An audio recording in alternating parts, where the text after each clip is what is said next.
একটা নতুন ভিডিও শুরু করছি আমার ব্যালকনি থেকে। কত সুন্দর গোলাপগুলো ফুটেছে দেখুন।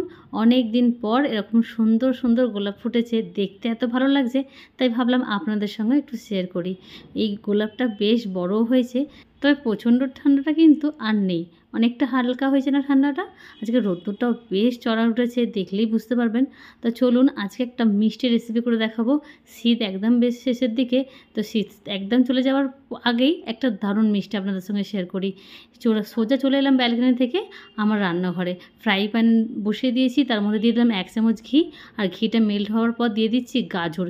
এখানে আমি 3 থেকে 4 পিসের মতো মিডিয়াম সাইজের গাজর ছাড়িয়ে নিয়ে পরিষ্কার করে ছোট্ট করে কেটে নিয়েছি। ঘিয়ের সঙ্গে গাজরটা ভালো করে একটু মিক্স করে দিলাম। এবার ঢাকা দিয়ে রেখে দেবো খুবই অল্প সময়ের জন্য, 5 থেকে 6 মিনিটের পর এবার আমি খুলছি। দেখুন গাজরের কালারটাও অনেকটা চেঞ্জ হয়ে গেছে, আর গাজরটা নরমও হয়ে গেছে। আমি একটু হালকা করে ভেজে নিচ্ছি, ভাজা একদম রেডি গাজরটা। এবার সাইড করে দেবো আমি। এবার একটা ফ্রাই প্যান বসিয়ে দিয়েছি ওভেনের ওপরে, দিয়ে দিচ্ছি এখানে কাঁচা দুধ আমি হাফ লিটারের মতো। টোটাল এখানে 1 লিটার দুধ আছে, তবে আমি হাফ লিটার দুধ এখানে নিচ্ছি। এবার দুধটা যতক্ষণ না ফুটে আসছে সেই অনুযায়ী গরম করে নেবো। যেহেতু কাঁচা দুধ নিয়েছি, তাই দুধটাকে একটু ভালো করে ফুটিয়ে নেবো। আমি রেসিপিটার জন্য কাঁচা দুধ নিলেও আপনাদের কাছে যদি আগে থেকেই দুধ গরম থাকে, মানে জাল দেওয়া থাকে, সেই দুধও কিন্তু নিতে পারেন। দুধটা অনেকটা ফুটেও গেছে, আর বেশ অনেকটা কমেও গেছে। এবার দিচ্ছি এখানে ছানাটা আগে থেকে ভালো করে জল ঝরিয়ে আমি রেখে দিয়েছিলাম। এখানে আমি 1 লিটার দুধের ছানা নিয়েছি। দুধের পরিমাণটা কিন্তু এখানে হাফ রাখবেন, মানে 500 রাখবেন, আর এখানে ছানার পরিমাণটা 1 লিটার দুধের রাখবেন।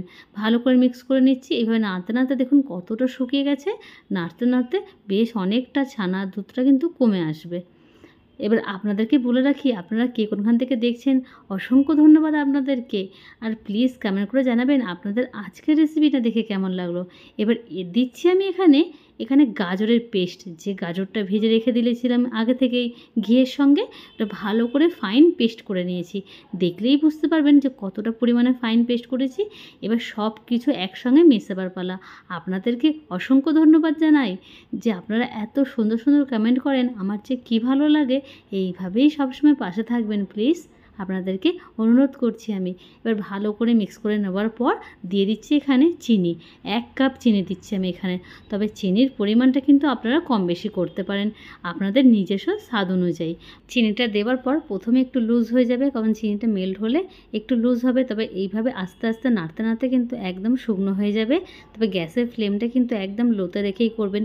মিষ্টি রেসিপি একটু গ্যাসের ফ্লেম লোতে রেখে করলে কিন্তু পুড়ে যাওয়ার সম্ভাবনা থাকে না।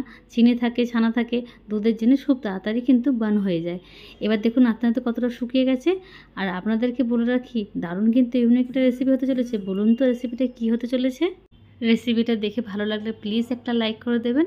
এবার দিচ্ছি 1 cup milk powder. Milk powder দিলে এত সুন্দর খেতে হবে। মিল্ক পাউডারের নিজস্ব একটা কিন্তু দারুণ টেস্ট আছে না? যারা মিল্ক পাউডার ভালোবাসে তারা কিন্তু জানে যে মিল্ক পাউডার কত বেশি খেতে ভালো। আমার তো খুব ভালো লাগে মিল্ক পাউডার খেতে। মিল্ক পাউডারটা দেবার পর ভালো করে মিক্স করে নিচ্ছি। আস্তে আস্তে কিন্তু অনেকটা টাইটও হয়ে যাবে। এবার দিচ্ছি 1 চামচ ঘি। টোটাল আমি এখানে 2 চামচ ঘি দেবো, তবে প্রথমে 1 চামচ দিচ্ছি। 1 চামচ ঘি দেওয়ার পর ভালো করে মিক্স করে নিচ্ছি। দেখলেন তো কীভাবে আমি রেসিপিটা করছি? আপনারা দেখে কী ভাবছেন, গাজরের হালুয়া? গাজরের হালুয়া তো হলো, কিন্তু একদম ইউনিকভাবে না। গাজরের হালুয়া তো অনেকটা পরিমাণে গাজর লাগে, আর এটা অল্প গাজর আর অল্প একটু ছানা, দারুণ ছানা গাজরের বরফি বা সন্দেশ আমি তৈরি করে ফেললাম। আপনারা আপনাদের পছন্দ অনুযায়ী নাম দিতে পারেন, তবে কমেন্ট করে বলুন তো কী নাম দেবেন আপনারা। আর হ্যাঁ, আবার 1 চামচ ঘি দিলাম, টোটাল 2 চামচ। তবে এই নামাবার আগে দিয়ে দিচ্ছি এখানে আমি 2 থেকে 3 ড্রপসের মতো মিঠা আতর। তবে আপনারা আতরের বদলে কিন্তু কেওড়া ওয়াটার বা গোলাপ জলও কিন্তু দিতে পারেন। তবে মিঠা আতর দিলে মিষ্টির মধ্যে কিন্তু দারুণ খেতে হয়, ফ্লেভারটাও খুব ভালো লাগে। একদম রেডি মিক্স করে নিয়েছি। এবার আমি একটা মিষ্টির বক্স নিয়েছি। এটা মিষ্টির বক্স আমার কাছে ছিল, আমি ভাবলাম এটার মধ্যে সার্ভ করলে কেমন হয়, দেখতেও খুব ভালো লাগবে, মিষ্টি যে রেসিপি যেহেতু। তবে একটা আমি এখানে বাটার পেপার দিয়েছি, যাতে সুন্দরভাবে কিন্তু মিষ্টিটা সেট হয়ে যায়, বক্সটার নিচে লেগে যাবে না। এবার স্প্যাচুলার দিয়ে খুব সুন্দরভাবে কিন্তু 4টে কোণ আমি সমান করে দিচ্ছি। পুরো এভাবে চেপে চেপে একটু সমান করে দিলে দেখতেও ভালো লাগবে। এবার দিয়ে দিচ্ছি ওপর থেকে একটু কাজু বাদাম এখানে গ্রেট করে দিয়ে দিচ্ছি।